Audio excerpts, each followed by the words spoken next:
Hello, everybody. Thank you for joining me. Two unconnected news items caught my attention recently. One was that Neil Gray, a DJ on Capital Radio, had tweeted photographs that he had taken, selfies that he'd taken over the last 10 years of his life, showing how he'd changed over that time. And the other item was about coffin clubs. These originated apparently in New Zealand some 8 or 9 years ago, but are taking off. They're kind of DIY arts and crafts type groups where people make and decorate their own coffin. And they put various things on. Somebody apparently put a checkered flag on because they said they'd reached their last lap, or would have done when they were in the coffin.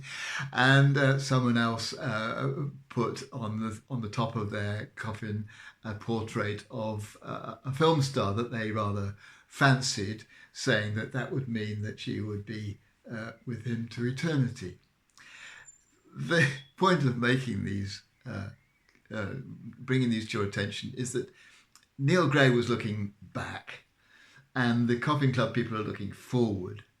And of course, we know, I think, most of us, that actually the way to live life at its richest and to enter into it most fully is to try and live in the present. Of course, we sometimes think back with regret or with nostalgia or with joy. Sometimes we look forward with hopes, with dreams, with anticipation. But in day-to-day living, it's quite important to try just to be in the present moment.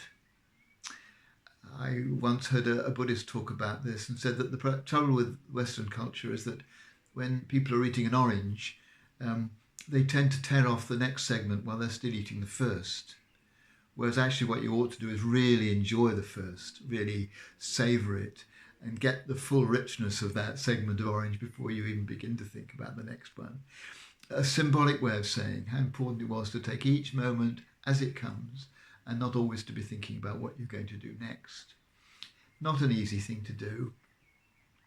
And it's something that we need help with. One thing I've found helpful and was once suggested to me is just if you want to kind of be a bit more aware of the moment, is to be a bit more aware of your body, to be aware of how it feels to be inside the clothes that you're wearing, how your bottom is feeling sitting on the seat that you're sitting on, or your soles of your feet are feeling on whatever you're standing on. Just to be that physical awareness can help us to be in the moment.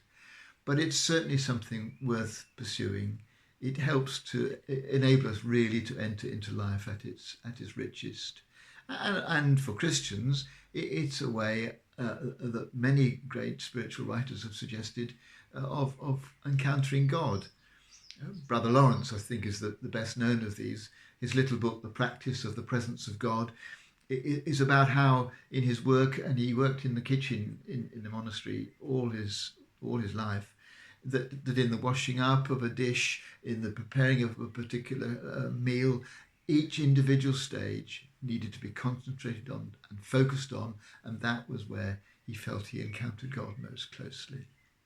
But whether we're Christians or not, trying to live in the moment is something that is worth doing. It deepens our experience of life, adds to its richness, and helps to give life an added meaning.